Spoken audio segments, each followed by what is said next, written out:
Hey everyone, welcome to Adventures in Everyday Cooking, where every day can be an adventure in your kitchen. My name is Heather. I am Greg. And those of you who have been following this channel for any length of time will recognize this mug right here. Well, not this one maybe. Well, maybe this one too. But Walter. this one, this is my dad. And a few months ago, actually almost a year ago. Yep.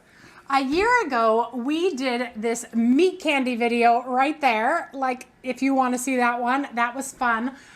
We kind of pitted the deluxe air fryer against the foodie grill, and it was a lot of fun, and we had a lot of fun. So we have been, this whole last year, trying to come up with something that we can kind of go to battle again.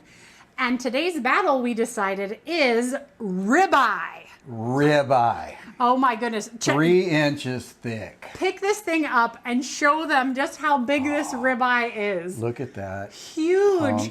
3 inches thick. This is a 3-pound ribeye, and we both have a 3-pound ribeye.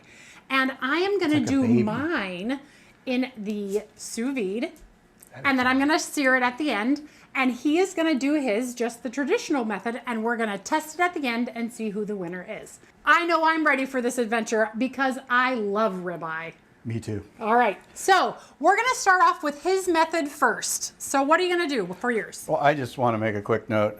Since it's a battle again. Uh-oh. Who won the last battle? He did. When you... He cheated. Before you put your He didn't tell on, me. He didn't tell me he was doing this step, so I already did mine because sous vide takes longer. I digress. Go ahead. Go ahead. Before you put your rub on, it's a good thing to oil your meat. And if you happen to have some bacon grease laying around, hey, so what do you call bacon? What's your name for bacon? Jesus food. Oh, it is Jesus food. You're right. It is Jesus candy. Yeah, So Jesus food. is this This is Jesus prime rib then. well, no. Does this make this bacon grease holy water? You know, it might. It might. Insert dad joke warning here. So you just want to get a good coat on. You don't need a lot. And you can just slap it on there, do it quickly. And if you don't have bacon grease, you can use olive oil or don't use olive oil. Vegetable oil, not olive oil. Grapeseed oil has a high temperature. Grapeseed oil. Avocado oil, if you're not allergic to avocado oil or your spouse isn't, unless you don't like your spouse, then you could probably go ahead and do that. But you just want to get a good coat on there and make it. It doesn't have to be pretty. Now we're ready to rub, and we are using Kinder's Buttery Steakhouse. If you open this stuff, if this was smell-o-vision, you would know that this smells like movie buttered popcorn. Now, I will say it again. I don't know if it's made it into a video yet. Kinder's. If you are out there and looking for a sponsor, Right here. hit us up. I use Kinder's a lot. Those of you who have been on my channel know I like it. So anyway, we are using Buttery Steakhouse. So what do you want me to do? I want you to sprinkle. I'm going to rub. Sprinkle and rub. Nice layer. Get it rubbed in. Get it rubbed in. One thing you want to do is you want to let this sit for half hour, 40 minutes. I've already let this meat be out for 40, 45 minutes. So let it come up a little better on the temperature. Now, letting this rub sit on it for that long is going to let the rub and the flavors get inside the meat. So when we cook it, it sears it in and it goes all the way to the center. Now, some people don't understand why they need to let their meat come to room temperature. And that actually is to relax the muscles. It actually does relax the muscle that the meat is. So that's why we really want to... Yeah, room temperature. Okay, so while we wait for that to finish, I'm going to show you the video real quick of how I got together my sous vide. Now, remember, he didn't tell me about the bacon thing, so I didn't do the bacon thing. But that's okay. It's going to be delicious anyway. I didn't know we were going to have bacon. Yeah. So here you go. Here is that video of me getting the sous vide ready to go. Okay, so what I'm going to do for my ribeye is I'm going to do the same thing that he's going to do. I'm going to season it with the Buttery Steakhouse seasoning, get it into my bag, and get it into the sous vide that has been preheated to about 115 degrees. And we're just gonna season it well with this Buttery Steakhouse seasoning all over. And we're just gonna massage it in, make sure it's kind of in there. All right, and now we're gonna get it into our bag. If you are using a food sealer bag, you just would put it in your food sealer bag. Today, we are just going to use a regular Ziploc bag because that's what I have. So I'm just gonna open the bag. I'm going to drop my meat right down inside, and I'm gonna get it situated in there so it's gonna sit really well and it's gonna be easy for me to get all the air out. So just like that. Look how beautiful that is. And here we have our sous vide, and it's already warmed to 115. And what we're going to do is, before we seal it, we are gonna drop it into the water, and then we're gonna let the water press all of the air out. So I'll close it most of the way, and I'll leave a little bit open, and then we're just going to let the water press the rest of the air out. And then we're gonna seal it up. And then we're going to clip it to the side. And if you're using the Anova app, you're gonna take out your phone, but I left my phone over there. You're gonna set it for 3 hours, and in 3 hours, then we will continue to the rest of the steps. Okay, look at this. Now, Whoa. This has been going at 115 for 3 hours or so. So when he is all done getting his together, then we will do ours. So sous vide style is really just cooking in a nice equal bath of water, and then we're gonna sear it off so it's nice, you know, that has that crust. And I'm gonna let you tell them about the next part of this recipe. So one of the things that I like to do when I sear, after I sear this, is roasted garlic butter. Yeah, roasted garlic is pretty close to bacon, so. It's really good. Yeah, and when you mix it with butter, because the roasted garlic's already buttery and soft, and it just has that flavor that'll exude through your pores the next day. So you make the roasted garlic and you mix it with the butter, and then after you get that thing seared off, and you put that in the pan, you put it in the oven, it all melts, and every 10 minutes or so you just reach in there and you baste it and you turn the meat, and the meat cooks in a pool of butter. Where's Paula Dean? I don't know. I don't know. So to make roasted garlic, it's very, people think, oh, that's really, you got to roast. Roasted garlic is easy to do. You take a head of garlic and you just cut the top of it off, and you're going to lose some garlic. That's okay. Take the loose pieces, just kind of get them off of there, brush it away, and it's going to look like that. It should be a nice flat area. Put that in the middle of a piece of tin foil, and then you just liberally pour some olive oil over it, just enough to get on there and have a little bit on the tin foil. Salt, pepper, and then you just make a little tint out of your tin foil. I don't like to go all the way down to my garlic. I like to give it some airspace in there to be more of like a convection. And then you put this thing in an air fryer at 375 degrees for 35 to 45 minutes. If you're not sure when you go to take it out, make sure you wear gloves. This thing's gonna be hot. You can squeeze the bulb. It should be squishy. Oh yeah. It should be just nice and soft, because once you do that, we're gonna show you what you have to do. It's messy and it's fun, and you get to play with your food. Yes, we like playing with our food here. If you're doing it in a conventional oven, you want to run it about 400 degrees for 30 minutes. The reason you go higher is because the air fryer circulates. The conventional oven doesn't, so you just need a little more heat. Go less time. You can always put it in for more. You can't get that time back if you overcook it. Now, when it's done, though, it is very important that you let it come to room temperature before you put your butter together, because you don't want it to be melted butter ahead of time.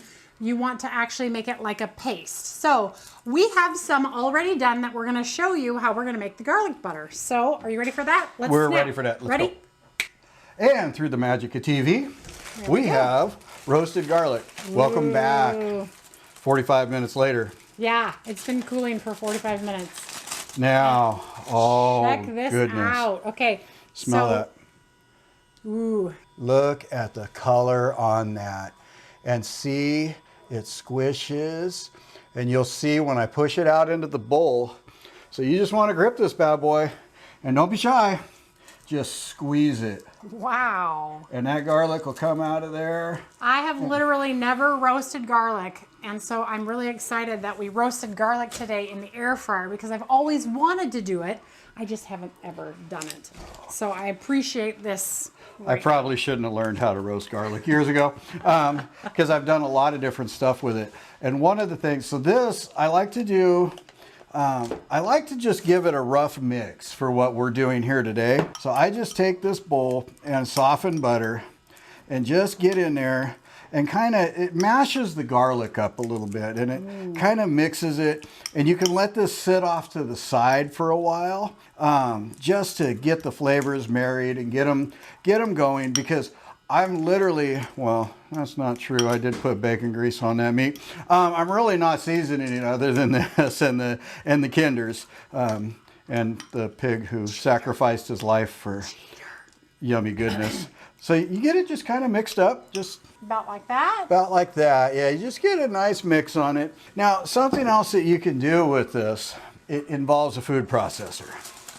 You take that roasted garlic and the cube of butter and you put it in a food processor and you just turn it on low and then you slowly pour some olive oil in there till it all smooths out. Ooh. Then you take a spatula and you scrape all of that goodness out onto a piece of wax paper. Roll that wax paper up into a nice roll and then you put it in the refrigerator and let it all harden. Once it's hardened, you can put that on pasta. Ooh. You could put it on your toast in the morning because garlic toast in the morning would be awesome. Nice. Well, your coworkers may not like that, but you know, that's okay. I work from home. Or you could put it on sourdough. Yum. Yes. And make it with the meal that you're making if you're making some pasta or something. That's just a quick tip. That one was free today. It's free tip. That's what we're going to be putting on the meat. That's later. what. So when we're searing it, that's what we're gonna do with that butter and baste it. Yeah. All right. Well, we're gonna clean up here. We're gonna let that rest, and then we'll be back in just a minute to sear that and get it into the oven. So we'll see you back here in just a bit. Bye, y'all. Okay, we are back, and we're gonna start this searing process for my dad's ribeye. Okay, so first off, we got this really cool induction burner that now I want one. It's from Burton, so Burton hit me up. Yes, that Dad needs to test one. You just turn it up to the temperature. I want it high because a sear means you just really cook the outside fast, keep the juices in the meat. So we're doing it at 400. And it's already hot enough. The cast iron pan's already starting to smoke. Once it starts smoking, you want to get something in there because you don't want to. 3 pounds of You stuff. don't want to kill off all the cure. Oh, you hear that? You know what that is? That's flavor. That's the sound of happiness. Yeah. That's the sound of flavor. That's the sound of holy water starting to cook. Cheater. I did not cheat. I did, in my defense, nobody told me they were cooking bacon today because I would have told them ahead of time that we're using bacon grease. You're gonna let this sear and you wanna peek. Don't peek. Let it, you want a couple minutes on each side. You want it to really, really get a nice caramelized color and let that fat render down a little bit. We're gonna render it more once we get it in the oven, but until then, you just wanna be patient. And patience is really hard to have. If you don't have it, you could put on some Guns N' Roses. You could listen to Axl Rose. He could whistle for you and sing Patience. Oh, look at that. Beautiful. Yeah, see? It's kind of starting to caramelize on there and get some crust. True. All right, so now we're gonna go to the unfat side. Just get it all the way around. How that? Oh, yeah. So I'm gonna turn this burner down a little bit now. I'm gonna turn it down to about if I could read it, a medium. Now, before we go into the oven, I have the oven set. It's a weird temperature. I set it at 390. Why 390? I don't know. It looked good. I don't ever cook really conventionally. I will temp the meat. That's for sure. I'm not crazy enough to spoon? just, nah. For basting? How are you going to get it up over the meat? Probably with a spoon. You just want to get this butter in there and get it melting. And you don't want to burn it because butter will burn. Then you have brown butter, and that is a thing. If you've never made brown butter, it's actually pretty good. But this recipe does not call for brown butter. This recipe calls for roasted garlic butter. So what I like to do is once I start getting it in there a little bit, just like I seared it before I start basting, let's just get that, oh, that yummy goodness, and just kind of get it all on the meat. And you want to let that butter melt some. Now that is a simple basting right there that we just did. We don't need to, I don't need to stand here and do this for 30 minutes, but I'm going to put this on top because what that's going to do when it gets, oh, look at that chunk of garlic. Once it gets into the oven, this is going to start melting, because even though this looks nice and crunchy on the outside, it is raw in the middle. You would, well, there's probably people that might want to eat it like that. I don't want to eat it like that. Okay, so now we are going to get it into the oven at 390 until it's done. If you're a rare person, temp it at like 115, 125, and then you go up from there. So what are you going to try to finish I yours like at? to get them to between 130, 135, and then take it out, leave it in the pan, that nice hot pan, and let it sit for 10 minutes or so, because that's still going to keep cooking inside. It's going to bring it up. Yeah. So 140, 145 is medium. Yeah, and then above that is hockey puck. Yeah. But when you cut this, and if you have somebody that's like, I don't want quite so much pink, you got a frying pan full of searing material.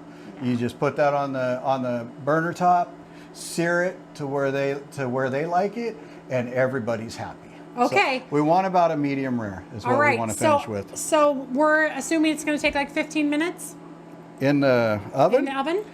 Yeah, this is pretty thick, you know. We'll check it at 15. Yeah, and then it's probably going to take, I would be willing to bet a half hour. You think so? Yeah. Let's see. Let's go see.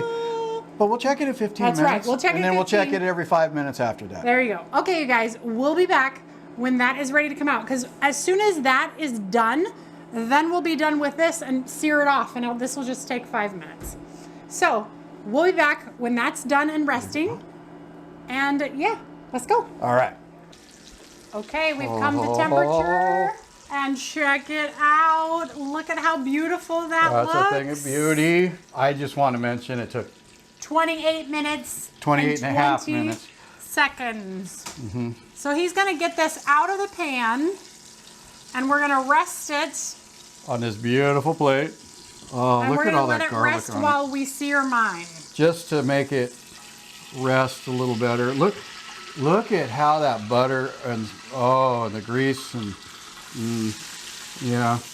What's better than that? Nothing. All right. We'll be right back after we clean out this pan to do up mine. Okay, now it's my turn. So we're going to go ahead and turn our sous vide off.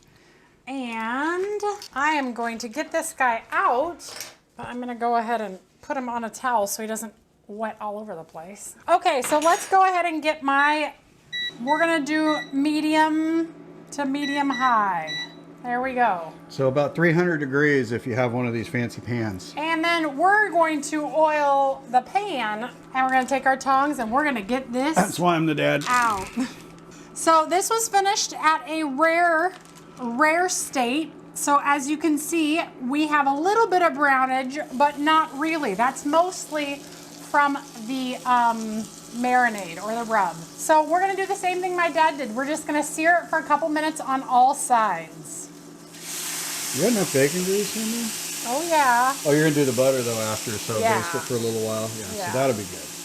I'm just painting the bacon grease now a little bit, just so that we can get a little bit on all the sides. Should be. Oh yeah. Look at that color. Okay, then I'm going to put it on the fat.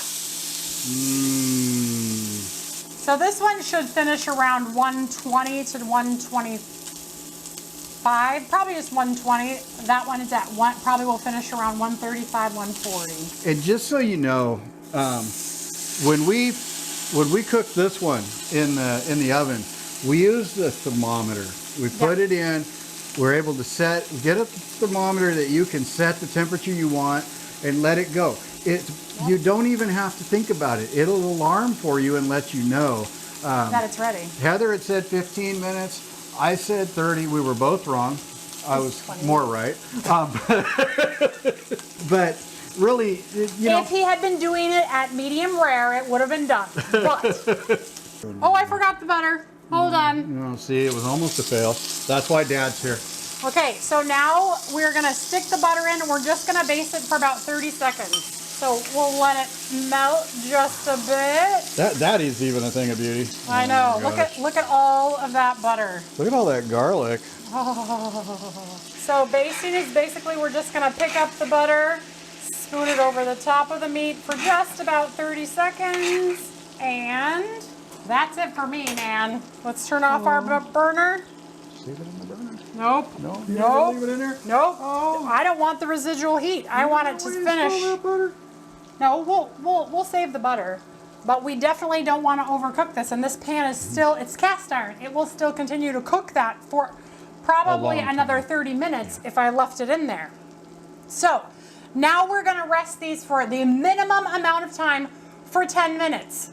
So we are going to go ahead and get off here, clean up, get these 2 pieces of meat ready to be cut, and then we'll come back here, and you cut know it what up. you can do with that? The people that don't like it this rare, they can sear it off in there. Yeah, so maybe we'll keep this for inside the kitchen whenever we're ready. So, all right, we'll see you back here in about 10 minutes. With the magic of TV. Okay, you guys, the time is up. Look what fell off of there. Oh, it's a garlic. Sorry. Sorry, not sorry. Oh. So he's just gonna cut some steaks out of that, and we're gonna see how he did. So you want to cut this just like the butcher would cut it if you were actually getting ribeye steaks. Because really, that's all you're doing is revealing your ribeye steaks. You guys ready? I'm ready. Ooh, oh, look at that. Good. That right there is going to be good. And my wife's turning green. We will sear some for you.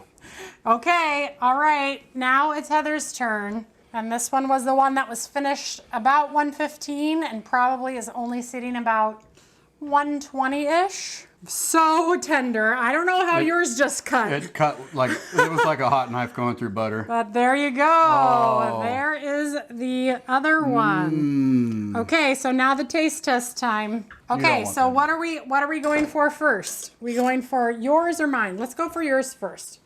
So we will take a piece. Ooh, that's a big, large hunk. Okay, cheers. Tender and juicy. And you really have a lot of the meat flavor in there. All right, nothing And wrong with that's the that. advantage of using a light rub and the butter. It lets the meat speak, and this meat needs to speak. Yes. This meat, you know what this meat's saying right now? Thank you, Jesus. It's saying, eat me. Yeah. So we need to try yours now. Okay, all right. Here we go. Oh, sous vide meat. I could eat that about 47 times a day too. Again, tender and juicy, full of flavor. Yeah, I don't taste too big of a difference. This one was easier to chew than this one for me, but that might be because there was a thicker slice. I'm honestly, though, also thinking there's a lot of flavor in that one. Yes, there is a lot of flavor in this one. So, sous vide, I win? For me, I think sous vide. Do I win? But you know what that I win. means? You know what that means? What? Here's the thing. So I won the meat candy, Yep, and you won this. there has to be a tiebreaker. So when you get a kitchen in Texas, I want to come whoop you in your own house again. Oh, jeez. Well, I don't know. I don't know what we're gonna, like, what other meat could we possibly... Doesn't have to be meat. We said we were going to do homemade pasta. That's true. We did say homemade pasta once. And that just didn't, that didn't pan out. Yeah, it didn't pan out. But, well, I mean, like, what did you think about this adventure? For this, the sous vide was very, very simple and easy. You marinate it, you put it in the bag, you put it in the sous vide, and you walk away.